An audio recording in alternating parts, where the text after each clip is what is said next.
Hi గారు, welcome to our channel. ప్రస్తుతం మనతో పాటు దాము బాలాజీ గారు సీనియర్ జర్నలిస్ట్ ఉన్నారు. వారితో ఒకసారి మాట్లాడదాం. సార్ నమస్కారం సార్. నమస్తే. సార్, జగన్మోహన్ రెడ్డి గారు ఒక కుంభకోణంలో ఇరుక్కునే అవకాశం ఉంది అని చెప్తున్నారు సార్. అంటే నిన్న పార్లమెంట్ లో ఒక చర్చ వచ్చేసింది. 4,000 కోట్ల కుంభకోణం జరిగిందని చెప్పేసి లావు కృష్ణదేవరాయలు ఎంపీ ఆయన చర్చలకైతే దారితీశారు. మరి దీని పట్ల అంటే ఈడీ ఏమన్నా రంగంలోకి దిగే ఛాన్స్ ఉందా? అసలు ఏంటి స్కామ్? మరి మోదీ గారు ఎటువంటి నిర్ణయం తీసుకునే అవకాశం ఉంది సార్ దీని పట్ల? ఆల్రెడీ జగన్ మీద మద్యం కుంభకోణం కేసు నడుస్తుంది. ఫస్ట్ సిఐడి వాళ్ళు కేసు ఫైల్ చేశారు. అంతకుముందే 2023 నుంచి కూడా మన పురంధేశ్వరి ఈ కేసును టేకప్ చేసింది. ఆమె కొన్ని షాపుల్ని విజిట్ చేసింది కూడా. సో మొత్తంగా ఆమె చెప్పిన దాని ప్రకారం జగన్ 5 ఏళ్లలో 1,00,000 కోట్ల కుంభకోణం చేశాడు, సంవత్సరానికి 25,000 కోట్ల కుంభకోణం జరిగింది అని ఆమె అప్పుడు హోమ్ మినిస్టర్ అమిత్ షాకు కూడా ఫైల్ ఇచ్చింది. ప్రధానంగా ఆమె ఆరోపణలు ఏంటంటే ఇది నగదు రహిత, అంటే డబ్బు ఓన్లీ క్యాష్ అండ్ క్యారీ మెథడ్లోనే వెళ్తుంది తప్ప ఆన్లైన్ పేమెంట్స్, డీటెయిల్ పేమెంట్స్ అనేవి లేవు. సో కాబట్టి ఇందులో జరుగుతుంది అనేది ఆమె చెప్పింది. దాని తర్వాత ఈ ప్రభుత్వం వచ్చినాక ఫస్ట్ వాసుదేవ వర్మ ఇంటి వాసుదేవ రెడ్డి, ఈ డిస్టిలరీస్ ఎండి, ఆయన ఇంటి మీద దాడులు చేసి ఫైల్స్ అవన్నీ కూడా తీసుకెళ్లారు. అప్పటి నుంచి కూడా సిఐడి ఎంటర్ అయింది. సో ఆ తర్వాత సిఐడి సరిగా పనిచేయలేదని చెప్పి సిట్టు వేశాడు చంద్రబాబు. సో అది ఒక పక్క నడుస్తుంటే ఇప్పుడు కొత్తగా నిన్న ఒక సంచలనం చోటు చేసుకుంది. అది పార్లమెంట్లోని డైరెక్ట్గా ఎంపీ, అది కూడా విచిత్రంగా ఉంటుంది, ఐరన్ అంటారు. మొన్నటి వరకు వైసీపీ ఎంపీగా ఉన్న లావు కృష్ణదేవరాయలు ఇప్పుడు తెలుగుదేశం ఎంపీగా అయ్యాడు. ఆయనే మాట్లాడుతున్నాడు. సో ఆయన నిన్న ఒక పెద్ద ఆరోపణ చేశాడు. ఆయన ప్రకారం జగన్ 4,000 కోట్ల కుంభకోణం జరిగింది. ఓవరాల్గా అంటే 4,000 కోట్లు ఓన్లీ బినామీ పేరుతోనే ఓవరాల్గా 18,000 కోట్ల కుంభకోణం జరిగింది అనేది 5 ఏళ్లలో ఆయన చెప్పింది. అంటే ఆయన ఏమంటున్నాడంటే 99,000 మద్యం వ్యాపారం, 99,000 కోట్ల మద్యం వ్యాపారం జరిగింది, ఇందులో 18,000 కోట్లు కుంభకోణం జరిగింది అనేది ఆయన ఒక లెక్క సబ్మిట్ చేశాడు. ఆయన చెప్పిన ప్రకారం ఏంటంటే వీళ్ళు కొంత ఇన్ఫ్రా కంపెనీల పేరుతో ఒక బినామీలను ఏర్పాటు చేసుకొని దుబాయ్కి తర్వాత ఆఫ్రికాకి డబ్బుల్ని తీసుకెళ్లారు. దాని మీద ఈడీ ఎంటర్ అవ్వాలనేది ఆయన చెప్పింది. అంటే ఇందులో ఒక దుబాయ్కి మాత్రమే 2,000 కోట్ల డబ్బులు వెళ్ళింది. సునీల్ రెడ్డి అని జగన్ వాళ్ళ బంధువు ద్వారా ఈ వ్యాపారం జరిగింది. ఎందుకంటే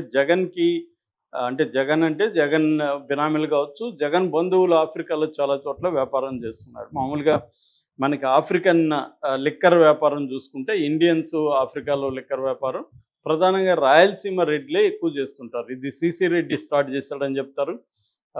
సో విసు కన్సల్టెన్సీ, దాని తర్వాత అక్కడ నుంచి రాయలసీమ రెడ్లే ఎక్కువ చేస్తున్నాను. నేను కాంగోలో కొద్ది రోజులు ఉన్నాను. అక్కడ కూడా దాదాపు 8 మంది ప్లేయర్స్ ఉంటే అందులో ఒక గుజరాతీ, ఒక కమ్మ తీసేస్తే మిగతా 6 మంది కూడా రాయలసీమ రెడ్లు ఉండేవాళ్ళు. లిక్కర్ అంటే దాన్ని ఏమంటారు, మనం ఇండియన్ మేడ్ ఫారెన్ లిక్కర్ అంటాం కదా, అక్కడ కూడా అదేవిధంగా అక్కడ లోకల్ మేడ్ చీప్ లిక్కర్ అక్కడ తయారు చేసి అక్కడే అమ్మే కార్యక్రమాలు చేస్తారనమాట. సో వీళ్ళకి వ్యాపారాలు ఉన్నాయి. జగన్ బంధువులు కూడా చాలామంది అక్కడ చేస్తుంటారు. సో అలాగా సునీల్ రెడ్డి అనే వ్యక్తి ద్వారా అక్కడికి ట్రాన్స్ఫర్ అయినాయి అనేది ఇతని ప్రధానమైన ఆరోపణ. అట్లాగే ఇతను ఏం చెప్తున్నాడంటే ఆల్రెడీ ఉన్న 22 డిస్టిలరీస్ని వీళ్ళు మ్యానిపులేట్ చేశారు. ఆ డిస్టిలరీస్కి బ్రాండ్స్ని మార్చారు, చీప్ బ్రాండ్స్కి పెట్టారు. అందులో ప్రెసిడెంట్ మెడల్ కావచ్చు, HT gold whisky, any time gold, ఇలాంటివి కూడా ఆయన కొన్ని చెప్పాడు. అట్లాగే ఆయన చెప్పింది ఏంటంటే 26 కొత్త కంపెనీలు పెట్టాడు జగన్ అని చెప్తున్నాడు. జగన్ పెట్టించాడు అనేసి. అందులో ఆదన్ ఒకటి, గ్రేసన్స్ ఒకటి, లీలా, జేఆర్ అసోసియేట్స్, పివి స్పిరిట్స్ ఇలాంటి కొన్ని కంపెనీలు పెట్టి వాటి ద్వారా మ్యానిపులేట్ చేశాడనేది ఇతని ఆరోపణ. మొత్తం 99,000 కోట్ల లిక్కర్ అమ్మితే అందులో ఓన్లీ 69 కోట్లు మాత్రమే డీటెయిల్ పేమెంట్స్, మిగతా అంతా కూడా క్యాష్ ద్వారానే చేశారు. ఇది క్యాష్ ద్వారా చేయడం అనేది జగన్ ప్లాంట్గా డబ్బులు కొట్టేయడానికి చేశాడు అనేది ఇతను ఆరోపిస్తున్నాడు. సో ఇతను ఇంకా ఏమంటున్నా అంటే ఇది ఢిల్లీ లిక్కర్ స్కామ్లో పోలిస్తే దీంతో పోలిస్తే ఢిల్లీ లిక్కర్ స్కాము సముద్రంలో నీటి బొట్టు లాంటిది. ఇది అంత పెద్దది. ఎందుకంటే ఢిల్లీ లిక్కర్ స్కాము 100 కోట్ల స్కామ్ అది. ఇదేమో ఈయన ప్రకారం 18,000 కోట్లు. ఓకే. ఒక్క బెనామీల ద్వారా వెళ్ళిందే దుబాయ్‌కి, ఆఫ్రికాకి వెళ్ళిందే 4,000 కోట్లు. ఇది ఈయన చెప్తున్న లెక్క. అంటే ఈయన ఇంకా ఏమన్నా అంటే ఒక 'బాహుబలి', ఒక 'త్రిబుల్ ఆర్' లేదా ఒక 'పుష్ప 2' 1,700 కోట్ల నుంచి 2,000 కోట్లు అర్న్ చేస్తే జగన్ తన మద్యం ఓన్లీ లిక్కర్‌లోనే 18,000 కోట్లు ఏ సినిమాలకు కూడా తీసిపోదు అనేది అతను చెప్పింది. సో, దీని మీద ఇప్పుడు గవర్నమెంట్ ఎలా స్పందిస్తుందనేది చూడాలి. ఇదేంటంటే పార్లమెంట్‌లో ఈయన ఒక ఎంపీ ప్రవేశపెట్టాడు. సో, పార్లమెంట్‌లో ఎంపీ ఆరోపణల్ని పట్టించుకుంటారా లేదనేది చూడాలి. గతంలో కూడా పురంధేశ్వరి కూడా ఒక బీజేపీ ప్రెసిడెంట్ హోదాలో ఆమె కూడా ప్రవేశపెట్టింది. కాకపోతే ఇది పార్లమెంట్లో పెట్టడం వల్ల పార్లమెంట్లో ఈయన ఆరోపణల్ని, ఒక ఎంపీ చేసిన ఆరోపణల్ని పరిగణలోకి తీసుకొని ఈడీని రంగంలోకి దించుతారా లేదా అనేది మోడీ మీద డిపెండ్ అయింది. సో, మోడీ అనుకుంటే ఈడీ రంగంలోకి దిగుతుంది. లేదంటే ఈ కేసుని అలా ఆల్రెడీ సిట్ ఉంది కదా, ఇంక మేము ఎందుకు సిట్లో తేలినాక చూద్దామని సైలెంట్ అయిపోవచ్చు. ఎందుకంటే ఇప్పుడు ఈడీ ఉన్న కేసులన్నిట్లో ఈడీ ఏమి రంగంలో దిగదు, వాళ్ళకు ఉపయోగపడితేనే దిగుతుంది. మొన్న కూడా పార్లమెంట్లో ఆర్థిక శాఖ సహాయ మంత్రి ఈడీ కేసుల గురించి 10 ఏళ్లలో ఈడీ ఎన్ని కేసులు పెట్టిందంటే 193 కేసులు పెట్టిందని చెప్పాడు. అందులో కన్విక్షన్ పడింది 2 కేసుల్లోనే. అంటే 1% మాత్రమే కన్విక్షన్ రేట్ ఈడీలో ఉందనేది చర్చ జరుగుతుంది.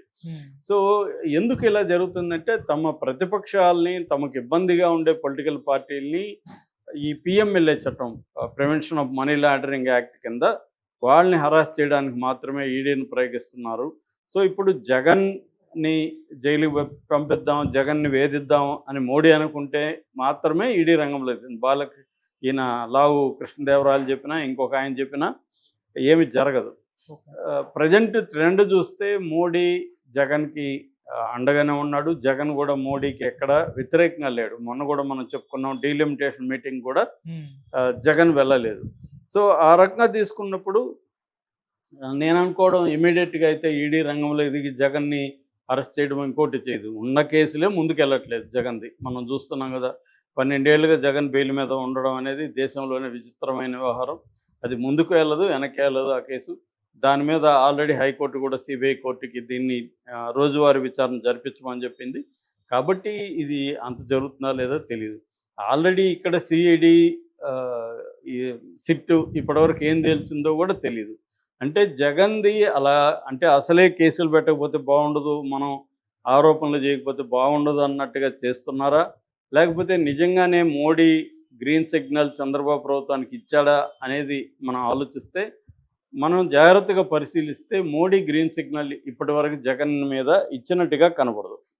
సో, ఏదో వీళ్ళు చేయాలి కాబట్టి, ఎందుకంటే తెలుగుదేశం శ్రేణులు చాలా అసంతృప్తితో ఉన్నాయి చంద్రబాబు మీద ఈ విషయంలో. అంటే జగన్ ప్రభుత్వం గత 5 ఏళ్లుగా అనేక అరాచకాలకు పాల్పడింది, కుంభకోణాలకు పాల్పడింది.